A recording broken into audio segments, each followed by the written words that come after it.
Hey everyone, and welcome back to the penultimate episode of the 2025 Marble Blast Summer Tournament coverage, the weekly recap. And today we are going to be reviewing the quarterfinals and looking forward to the semifinals. So we have fewer games than ever on the docket, but I have some of the best guests to ever grace us coming in today. First up is the return of the legendary Nockess, third seed in the playoffs. And Legendary. Legendary. Yeah, I got to come up with new adjectives to keep things fresh, But how you doing today? Oh, okay. So I'm not the only one. Yeah, I'm fine. I have played very, very little Hunt since my exit from the tournament, and I'm totally okay with that. But it's given me more energy to just kind of take in the rest of the tournament and commentate and whatnot. So I'm doing well. Yeah, what have you been spending your time on? The thumbnails, right? We're getting there. We're getting there. I have almost all the screenshots done or cut up rather, and eventually I'll do the rest. But I don't know. I have a long flight soon in a few days here, so I might get some progress done then. You're gonna load up your laptop with Marble Blast on the plate and just position the marbles. And just hope the row The behind first you time. doesn't think you're a complete idiot. All Yeah, right. well, it's different from doing wiki articles on the plane instead. So gotta Yeah, keep myself busy somehow. But fair enough. And for our other guest today, we have the first time appearance of Mr. Endy himself, level of the year multiple time winner, and now taking over the multiplayer scene. How are you doing today? I'm doing good. Thanks for having me on the show. Yeah, how's your experience been so far competing in your first tournament? Honestly, man, really fun. I'm really glad that I did it, and I'm kind of sad that I didn't do it the previous years. I don't know why I didn't. I thought that I had no idea how a tournament works, so I thought that I would get matched up with like MBO or something and get eliminated the first game ever, and then just like make a fool of myself. So I just never bothered with it. But getting into Gem Hunt has been really, really exciting, and it's fun realizing how decent at the game I actually am because usually I just build levels and stuff. But yeah, it's been a great experience, and I'll probably be back next year too. Yeah, I hope so. It's been a common theme seeing everyone react to your skill set. On Frost Power Rankings, he said that I thought this guy just builds levels, but no. Yeah, that And seems to be the main consensus. then we all get our butt kicked seeing just how fast you run around the map. So that's definitely been enjoyable. I guess playtesting your own levels over and over and over again, kind of you develop skill somehow. Yeah, you're definitely qualified to set those awesome times for yourself. So that takes a lot of skills. Let's go ahead and start the slideshow. So we had a very exciting set of quarterfinals this year. I'm sure y'all would agree. Lots of close games. We had two go to randomizer. The first one here is actually one that we discussed when we had Frost on the show last week. So I'm not going to spend too much time onto it. But what were y'all's overall thoughts on the series? I'll start with you, Endy. I honestly saw this one coming. Frost is just the faster player, and I feel like that doesn't mean much when you can counter that well. But I feel like with MBO's ever-longing journey to discover how Blast works, it kind of bit him in the butt a little here. The pilgrimage of Blast. Yeah, literally. But he did hold his own pretty good on the maps that he was comfortable with. It just happened to be Frost at the end of the day. From when I watched the game, what I noticed was he was able to most capitalize on when Frost made a mistake, which I noticed happened a lot more frequently in this series than when I usually play him or in his other games too. So that's something to watch out for in the near future. But Right. yeah. I think that may also be due to the fact that this game happened so early that Frost played literally the day after his round of 16 with Connie. So there was not really a lot of time to practice or prepare for this one. And I think Frost was also holding some of his best picks. And he actually said as much on the show last week. I mean, obviously, Architecture and Prophetic, you want to keep those for playing me if that happened, and it did.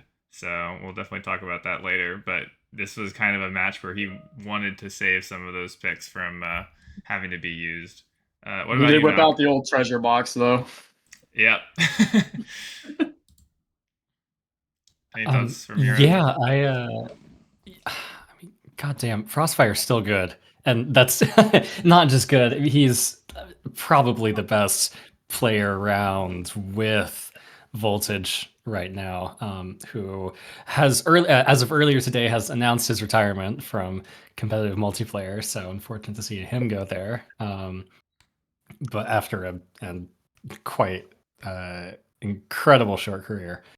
But yeah, it's just really, really fun to watch Frostfire. And not to take anything from MBO as well. This could have easily in a different tournament. This could have been the final.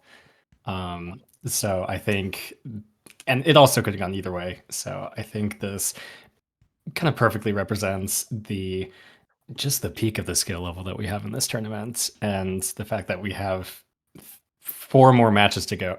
4 more matches. 4 more matches to go at this Yes. point. This is an incredible scene. Yeah, I mean, were y'all at all surprised that MBO took Frost to randomizer? I feel like obviously Frost played very well to win the series, but I was extremely impressed with what MBO had to show in this game. Especially like considering he lost all angles off the back of like Frost getting like 3 blues early. He easily could have won that game too. I mean, it's a lot to expect him to be competitive on maps like Treasure Box and Megas against Frost, but other than that, I feel like he really crushed it today, or not today, but the day it happened. Yeah, I want to. I mean, it's hard to. I was tempted to say that just seeing how decisively Frostfire won on Treasure Box and Megas is extremely telling for him. But it's hard to compare that when you have MBO's map picks in, 3 very small maps, and none of which are super high scoring. So, but Frostfire did take all angles, and MBO did take Cascade Falls. So That one doesn't surprise me because Cascade is definitely a much slower paced map and you can't really go fast on there. And I feel like that's kind of how he won, was with the strategic side of things. Yeah, More MBO had calculated. picked it earlier in the tournament as well. He's definitely proficient on that map, so not the one I would have gone with against MBO, but I'm not going to complain when it's picked. Yeah, and the randomizer being Skate Park Square was definitely favored in Frostfire's side of things. I feel like if it was a map like Concentric or Battle Cube or Blast Club or something like that, it could have been undetermined who would have took the game in the end. Yeah, that's something interesting about the randomizer is that you're very unlikely to end up on a map like Concentric or Battle Cube because both players get 2 bans, and so you're much more likely to end up on kind of a neutral ground like Skate Park Square, and we've seen that throughout the tournament. I think like something like Outlook has been played also, but these kind of like more classic maps, they're not really going to be picked head to head against other players because all the top players are good at them, but they're much more likely to kind of make an appearance in these randomizer situations. Okay, let's move on to the next match, which is myself up against Zedron, a 4-2 going in my favor. Much of a common theme is that both players in a lot of these series were able to take one of each other's picks, like we saw in MBO versus Frost, but this time Zedron couldn't quite get it done on Cascade, and that's ultimately what determined the series. Nock, let's start with your thoughts. First off, a question: how do you feel about only barely winning on your own map? I feel like there wasn't a really great third pick to kind of abuse Zedron with the way that I was playing. I had some other cheesy maps played, but I didn't. Given it could have been my last pick of the tournament, I didn't really feel like hurting the goat again that way. So wanted to go out doing something fun, and it worked out barely. I kind of got bailed out in that game, to be honest. It easily could have gone to randomizer. Yeah, I think these map selections there's definitely some similarities when you consider what was chosen between MBO and Frostfire. It just definitely worked the other way. Ramps Revamped was not what I was expecting from Zedron. Obviously, he's great at that map, but I feel like that's one that super super well. But obviously, Prophetic was a phenomenal pick, and Scadium. I mean, Zedron is also one of the fastest players we've ever seen. So those were good. Hunting around and points of the radar on your end didn't entirely surprise me, especially given your familiarity with just the entire map pool as well. I think that was what you said. It's easy. It's a little bit easier to kind of nag a Zedron than those two. Andy? Yeah, I pretty much agree with what Nock is saying here. I think both of you were probably able to determine or predict what maps each other was going to pick, but I don't think that really matters when you're both like complete masters at your own craft. I think Rams Revamped is the oddball out one here on Zedron's side of things. I think he is good at that map, but I don't think he was also aware at how good you are on that map, considering you absolutely destroy me every time we play that map, and that determined the game at the end of the day. Yeah, I think Zedron himself said after the series that he simply forgot about the blast in the middle of the map because obviously he plays primarily It's the solo. only one. There's only one blast. You don't exactly see a lot of them around the map. It's okay, man. I forget that one too. Yeah, but the thing is, the spawns are like so long to clear that it's very, very easy for one red to be left every spawn. It's really hard for you as a player to kind of pick them all up before the blast can be taken by the other player. And so you can kind of monopolize that blast, which is what I was able to do. I think it's just an example of me having more experience with Zedron type players than Zedron has experience with me. And there's not really a lot of people that play like me. So that definitely worked in my favor and is probably ultimately what was able to allow me to take the series. I'll say he did pretty decent on points of the radar. Good job to him. Yeah, he kept up. It was very much like the match with Frost where I was trying to just manage a lead the whole time, but he definitely made it a little bit more uncomfortable than I would have liked. And I also started out down like 15 points on hunting around, and that was entirely just bad nerves to kick off the series. I'm lucky to be able to bring that back. I feel like watching that points of the radar game, I was watching Zedron like in real time, like figure out the meta of the map. And I think that's one of his scariest assets actually, is he's really good at adapting like super quickly to what the meta of the map he's playing is. Mm-hmm. I saw it on Vibrancy Grounds too when he was playing A game. He started to pick up that, yeah, you need to camp that center at spawn with the 2 power-ups there. And regardless of the lucky blue, he was managed to pull the win for himself there. Yeah, Zedron also said it took a minute to de-rust on Cascade Falls, and I had like a 15-point lead there in the first minute, which obviously I only won by 3. So I think that is a great aspect of him, but it's unfortunately a shortcoming that when you have to adapt to a map in the first place, that kind of gives you a window where other top players can use that little bit of an advantage to kind of eke out a win. Yeah, he's just so like nonchalant about everything. Yeah, I'm also very proud of myself for making Scadium basically a tie through the 4th minute. He eventually was able to get it done, but wow, he is fast. That was really, really hard to try and keep. Yeah, man, I was at work when that game was happening, and I tuned in for a split second, and I just saw you do that nasty blue and yellow swipe on the corner there, and I was like, oh my goodness, this is gonna be a wild game. Yeah. And I'm pretty sure that play wasn't even worth doing because I got 7 points and had to go out of bounds off of that. So I think he won the rest of the spawn and got momentum for the rest of it. But at least it looked cool. I think both of you guys had me winning originally since you both put me at 3rd place in your podium bets. So overall, I think the community was pretty split on this one. It was voted most anticipated match. So I'm happy that it could at least be a pretty close series. I did have Zedron winning that one 4-3. So, so was your podium bet a regret then? I mean, I wouldn't say. I mean, there are the weekly bets and the podium bets, and the podium bets, have higher amounts and higher stakes. Dude, I think at my point, my podium's all off too. No, y'all actually went for the same podium as well with Lasharkus. You have Frostfire winning, Eguy 2nd, and myself in 3rd place, which is actually one of the more correct potential podium bets that you can do. Most people are very wrong about theirs, and most people have Eguy in 2nd, which is unfortunately not a reality that we can live in anymore. So yeah, that unfortunately tanked, but the structure of what money you get back, it'll work out fine. Eguy was a pretty good choice to at least not bomb out too soon. So it's all right. You got next year. Eguy is the definitive next year player, unfortunately. So how did you say it worked? You get more money the further they go in the tournament?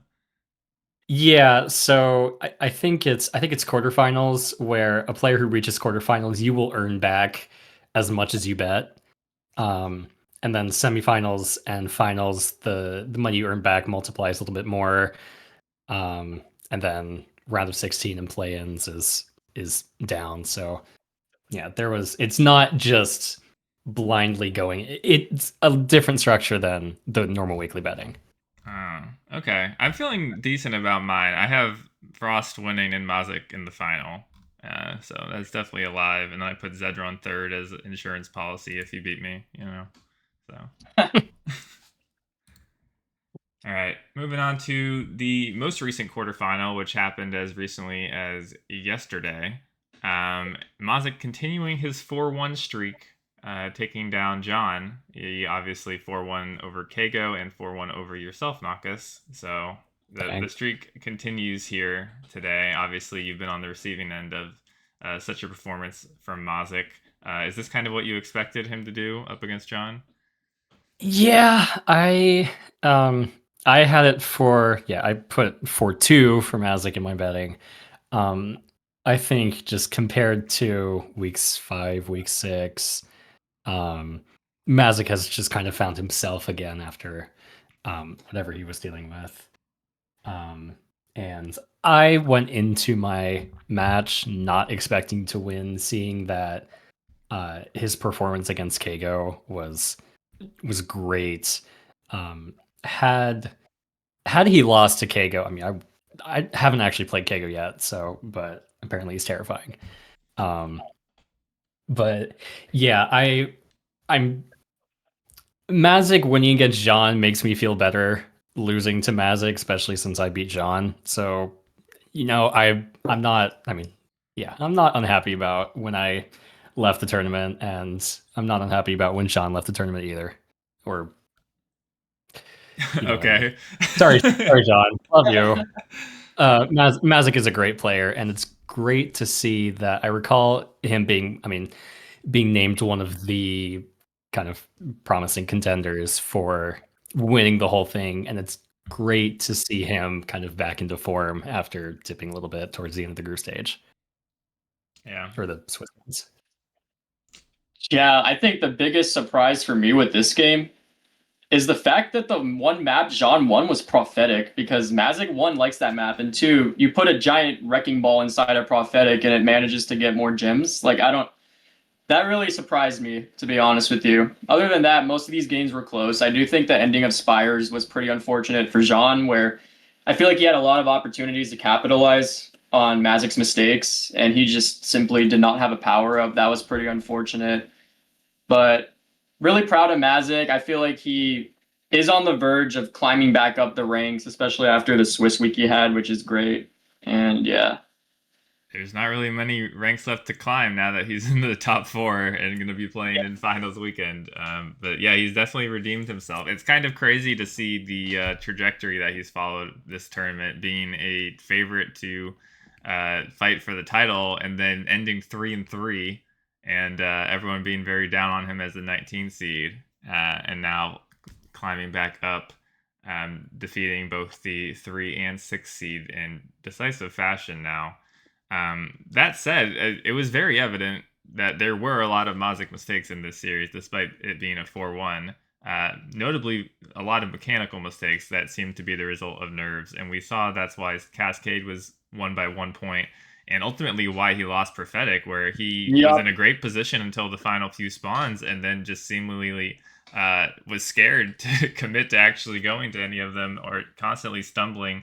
And I have played terribly on Prophetic under the influence of nerves versus two of the greatest players in this tournament already. I know it is extremely difficult, but it just goes to show even people who love Prophetic are no stranger to that, right, Endy? That might be Mazik's biggest weakness right now is his nerves. And as a Prophetic specialist, I know that map punishes you the most if you're even the littlest bit shaky. One failure can lead to a whole string of failures. And John is the more composed person. Yeah. I think. No, John definitely is. At Tournament John was definitely a very real thing where he would just completely do nothing in practice and lose like 10 games in a row. And then he locks in, he defeats Zedron 3-0 in Swiss, and he gets some very impressive games against some of the best players in the tournament. I mean, he lost randomizer to me by 1 point on Epicenter, in the match of the Swiss stage that was voted. And yeah, he's had a very solid tournament. I mean, going out in quarterfinals, nothing to be ashamed of for him. Although he said it was his worst performance in a tournament yet in terms of placing, but I think he can still be proud. I think he can too. Yeah, I hope he doesn't beat himself up over that Spires game. Yep. Moving on I would to also like to clarify. yeah. Sorry, I would also like to clarify. I'm not happy that Jean exited the tournament. I was not rooting against him, but I am happy to see that Mazik is en route to. I mean, at least. I mean, he deserves a lot of recognition for how good he is, and he would deserve a tournament win here. And Jean has respectfully won enough. So anyway, I thought I'd clarify. You've had your turn. Exactly. All right, maybe we'll go back to that a little bit later. But finally, we have the match of the week: Bobarica versus Eguy. With Bobby taking, I mean, probably the biggest upset of quarters in terms of people's expectations. I believe most of the bets were on Eguy. I personally had Eguy winning 4-2, but it ended up with Bobarica taking it in randomizer, and even in the 6 games before that, it did not really feel like an even series, despite the fact that they went 3-3. Endy, let's start with your thoughts. Bobarica, man, just keeps proving everyone wrong. And I thought Eguy was going to be the one to put a stop to that, but we were all proven wrong once again. And I feel like picking Blast Club was a really good play on his part, especially because watching that game, Eguy had no idea what he was doing on Blast Club. It was bad. He was trying to, yeah, it was really hard to watch. As much as I love you, Eguy, but trying to camp the center blue and wasting his power ups on it, and then the second that it actually spawns in, he's nowhere to be seen, was just so unfortunate. And then you can kind of tell that defeat carried him into the next game of Vortex Effect too. I could tell there was a lot of nerves. That's another. I feel like he was just getting discouraged left and right. Got a little bit of a confidence boost on base and hill though, which was good. But I'm surprised he lost PCC. Yeah, it That's a map wasn't that even he's that really close. decent at. Yeah, no, not really. Yeah, it was an even game through the first 2 or so minutes, but then Bobarica started to just kind of clutch up and make fewer mistakes, getting to most of the spawns faster. And Eguy unfortunately got caught out by some of the gimmicks that PCC has to offer. And it was a difficult decision for him to actually go to PCC. I forget what the other maps were at the time. Oh yeah, I think it was Gems Ahoy, which Gems obviously Ahoy. you did very well against Bobarica when he picked it against you. Um, and yeah, it just feel like Eguy wasn't really sure with what he wanted from this series and wasn't really feeling up to his best for most of it. But I mean, can't take anything away from Bobarica because I feel like he came in with an absolutely phenomenal game plan against someone like Eguy. Yeah, Bobarica's been surprising me left and right, man. Even today we were playing games and he's in pretty good form still. I also have to applaud him for being able to capitalize on one of Eguy's biggest weaknesses, which is those gravity maps, man. Like I could tell on Battle Cube, Eguy was having pathing blunders. He was doing things you shouldn't do on Battle Cube, like trying to get a gem on a wall that you're not currently facing. If that makes sense, like trying to get the gems on the walls when you're not currently on that side of gravity. And Bobarica just knew what he was doing the whole time on both Battle Cube and even Battle Cube Revisited, but I'm mostly talking about Battle Cube here. Yeah. Since Eguy won that one. Thoughts, Nockess? I think this is the biggest. I mean, I want to say this is at least definitely up there with the biggest upset of the tournament. Not to take any heat off of Mazik's win over me. If we're just looking at numbers, the statistical upset of all time. But I think it's astonishing that Eguy was essentially 2 points away from being swept by Bobarica. Yes. That just bare win on Cascade Falls there. Eguy loses that, and I think with the rest of his form during the match, he gets swept. which is incredible. I mean, an incredible feat for Babarika. His composure, he seems to be up there with Jean. When he's feeling confident, he is really, really, really hard to beat.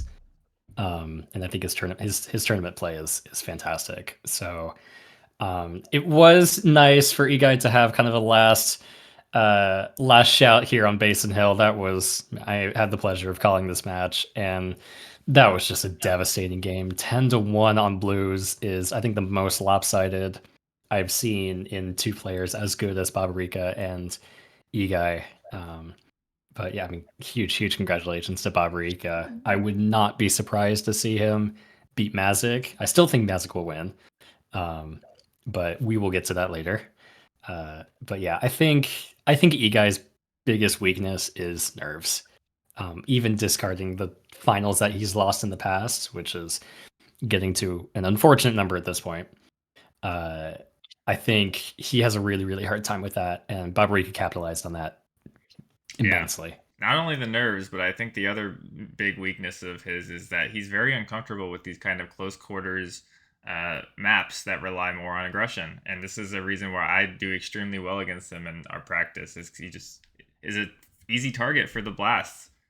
He just hasn't really understood that part of the game that well, and I think Babarika figured out exactly how to exploit that.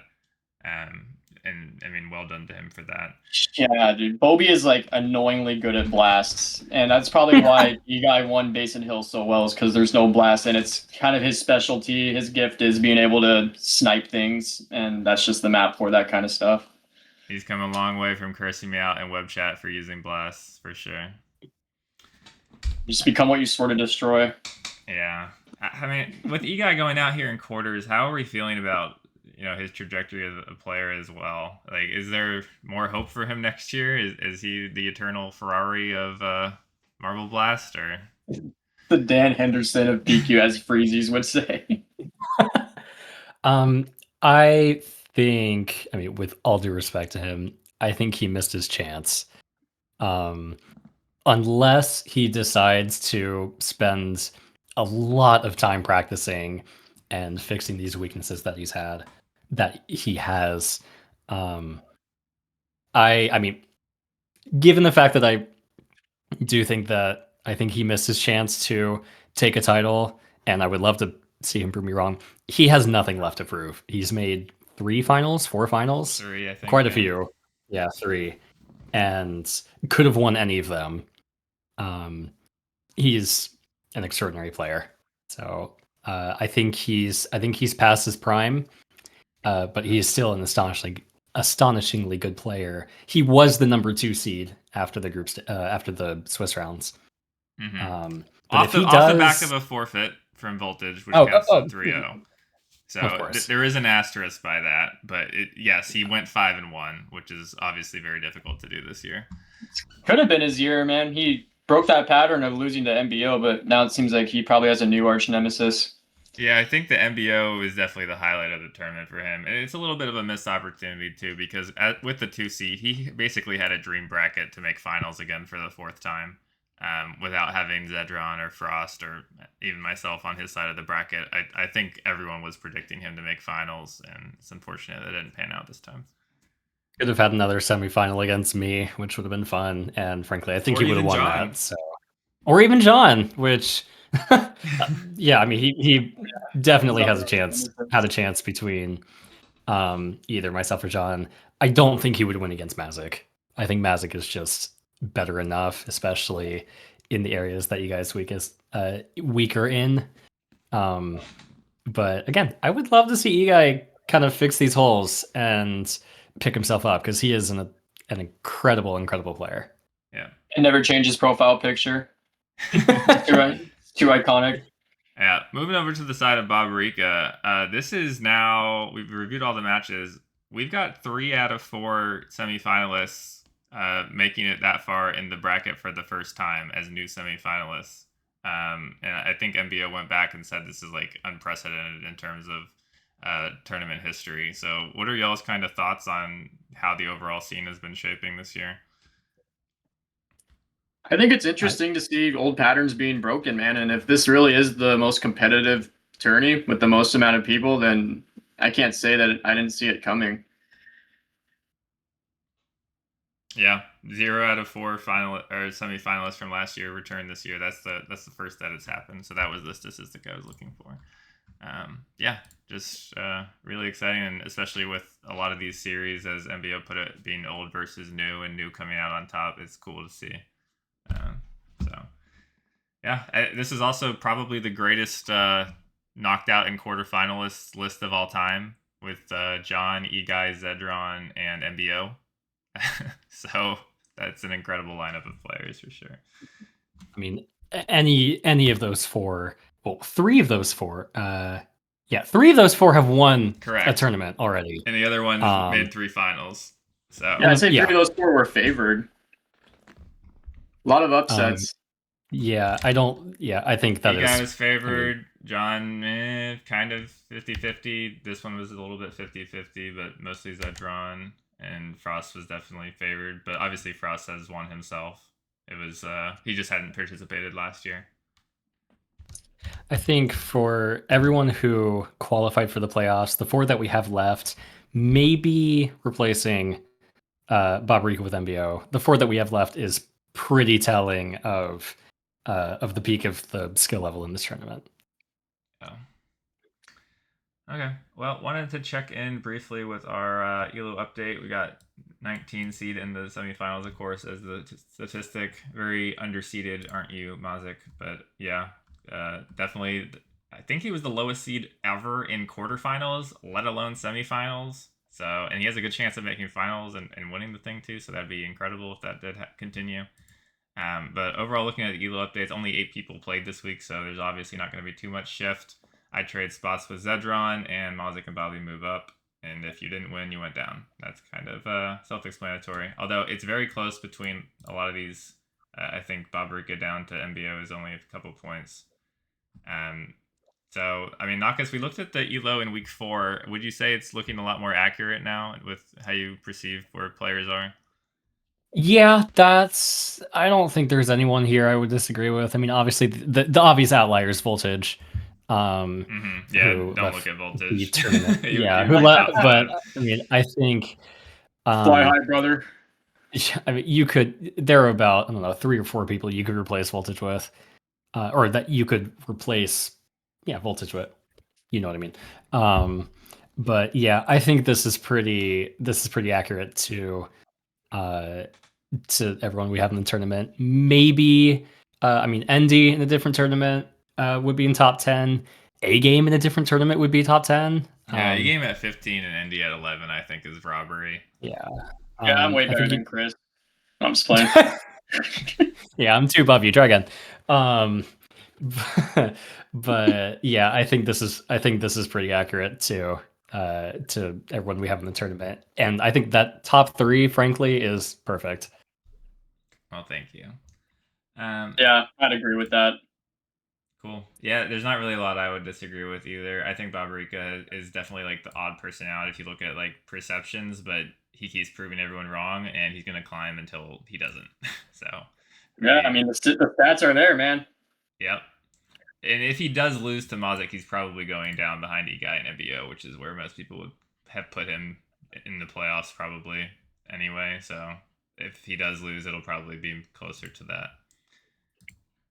Okay, let's get back into our predictions. Only 2 more slides left already. First up is the lower bracket semifinal. I don't want to say lower bracket because it's not double elim, but the one in the bottom half of the bracket. Babrika versus Mazik.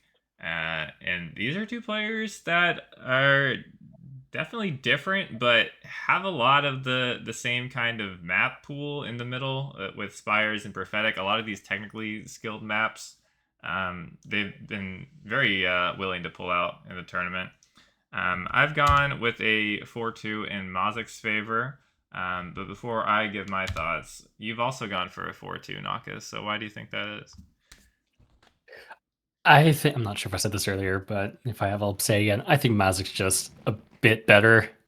I think he's a more well-rounded player, and also not as new to getting accustomed with Blast and Megas. Babarika's momentum in his improvement, excuse me, has been fantastic. And frankly, I mean, at this point, I don't think you can really have any surprises or huge surprises um, with any upsets. I think even in the quarterfinals, I don't think there was any huge upsets. I think the upset would come in the finals if like Frost Yeah. made it and then Babarika beat him or something. But I don't think the upsets Yeah. are really going to be considered in these semifinals. But I personally don't know Mazik's comfortability in the smaller maps that you've put in Babarika's side of the Venn diagram. But again, I think he's just a bit more well-rounded of a player. I think he's better at preparing as well. But I would not be surprised to see Babarika win. Yeah, I would definitely say he's better. Mazik is better at the sort of smaller maps than Eguy. I think Mazik, his main weakness right now is the nerves. He doesn't really have any real weaknesses in his play other than the fact that he's not the best at anything. He's gotten very good at the blasts on some days, as well as general aggression. Like today we played and he was better at blasting than me, but he sacrificed a lot of his speed to do it. And surprisingly enough, I was able to win games off of that instead. But other days, he's just super fast and doesn't really think strategically. So it really just depends what you get with him on the day. And that can make it very difficult for him to beat someone like Frost consistently, which is, kind of why he's definitely still the favorite for the tournament. But I think it will be enough against Babarika, and that's kind of why I've gone for it. I don't think it's going to be 4-1 like the other series that he's played, but yeah, I can see it working well. But the caveat is he needs to come prepared with a good plan and with his nerves in check for the series. Endy, you've actually gone in Babarika's favor with a 4-3, so why don't you enlighten us to why that's going to happen? Yeah, this was a really hard choice, man, because for a while I wanted to see Mazik win, but I think at the end of the day, I changed my decision because, especially having played both players in a tournament, they are really similar in playstyle. They're both speedy players. They're both really offensive with their blasts, and they both have an interesting map pool.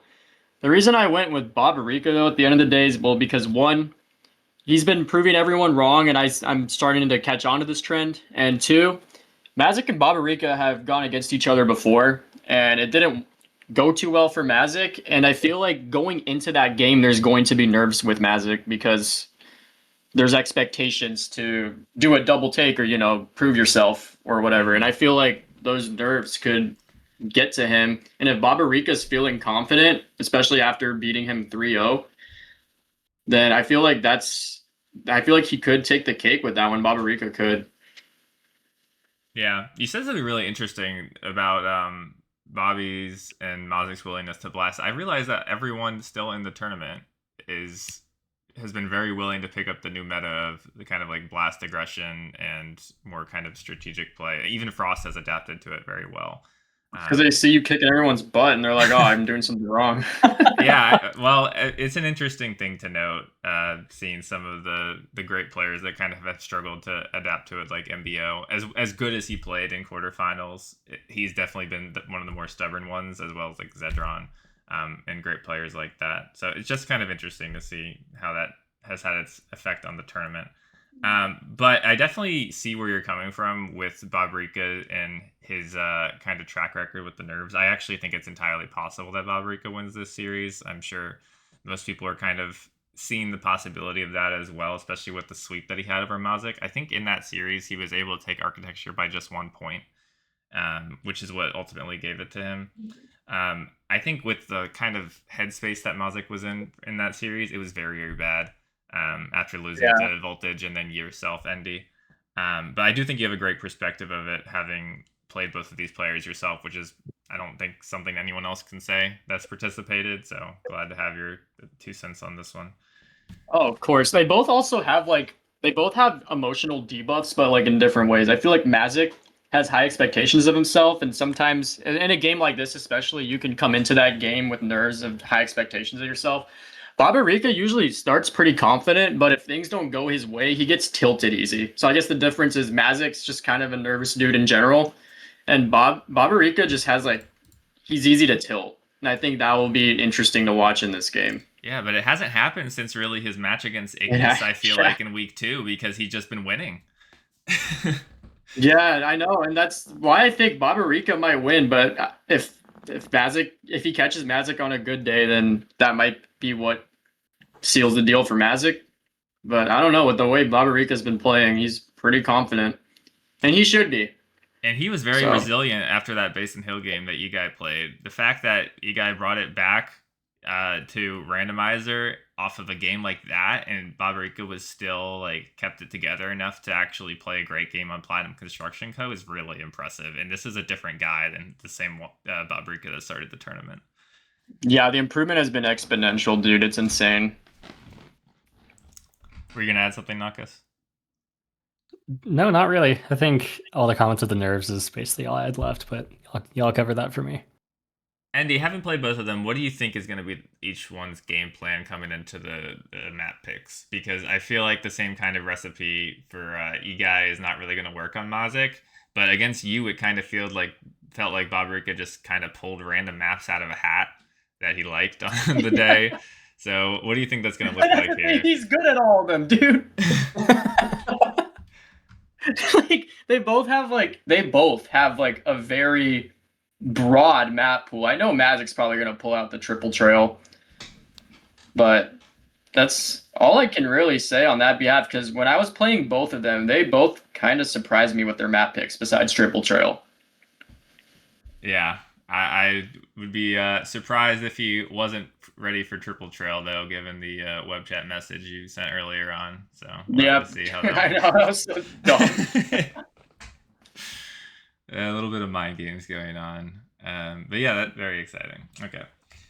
Moving on to the final match of the show today, which is a rematch.